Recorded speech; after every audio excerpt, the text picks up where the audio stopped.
Bueno, egia esan puntu ona lortu genuen, eta, bueno, nahi duguna da jarraitu ez, eta larun batean partido serio bat egin,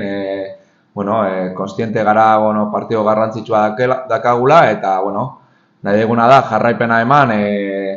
lehengoko puntuari jarraipena eman, eta konbentzitutak, uste ekipoa elan ogana egin duela astean zehar, eta konbentzituta gaudela jarraipen hori partido serio bat egiteko eta bueno, jarraipen oneri ratxa ona aurkitzea eta bueno, 3 puntua lortzea etxean, ez? Egite bola txarra datorbe, partida espero.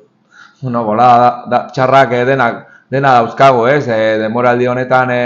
hain luzea den hauetan, Tenerife orain ez dago dinamika honean, baina uste bueno, jokalari oso onak dituen ekipoa da, bueno, badakigu baja batzuk badituela ere, baina bueno, azkenean uste plantilla oso ona daukala, bueno, dinamika txar horri nahiko du buelta eman ere, eta bueno, partio oso gogorra ikusten dute larun baterako, bueno, asko exigituko egun jokalariekin, ez, bai Gallego, bai bueno, Corredera, bai, bueno, defentsiboki ere serio bada, ekipo serioa, eta bueno, exigitu beharko dugu, eta batez ere, konbentzitutak eta jarraipen hori eman, bueno, lehengo igandeko partidari ez. Después del importante punto como tiene Molinón, como ha ido la semana y cómo ha ido el equipo. Bueno, la semana ha ido bien, contentos por el punto y bueno, por ver al equipo trabajar así, ¿no? Queremos seguir trabajando así, seguir haciendo un partido serio, seguir con esta, bueno, somos conscientes de que, bueno, el equipo tiene que seguir mejorando y saber que, bueno, el convencimiento bueno, que ofrecimos en Gijón, ¿no? Pues darle continuidad y hacer un partido muy serio y intentar sacar los 3 puntos en casa, ¿no? Ya que dice que empezó bien, ahora no viene en su mejor momento, ¿qué esperas?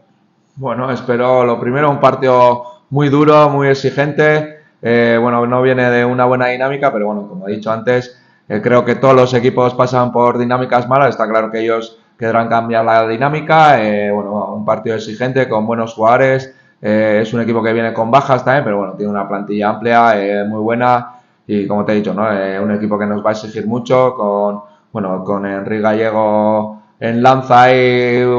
guardando balones, jugadores rápidos al ataque, jugadores de calidad en el medio campo, defensivamente un equipo fuerte en el que nos vamos a seguir mucho, nos tenemos que seguir mucho, pero como te he dicho antes, ¿no? Somos equipo y tenemos bueno, darle continuidad al gran trabajo que hicimos el otro día en Molinón. Creo que el convencimiento con el que está entrenando la semana el equipo, bueno, me da motivación para saber que, bueno, tengo convencimiento yo también para seguir con esta trayectoria y este buen hacer que hicimos el domingo y, bueno, en eso estamos, ¿no? Trabajar y trabajar para conseguir los resultados.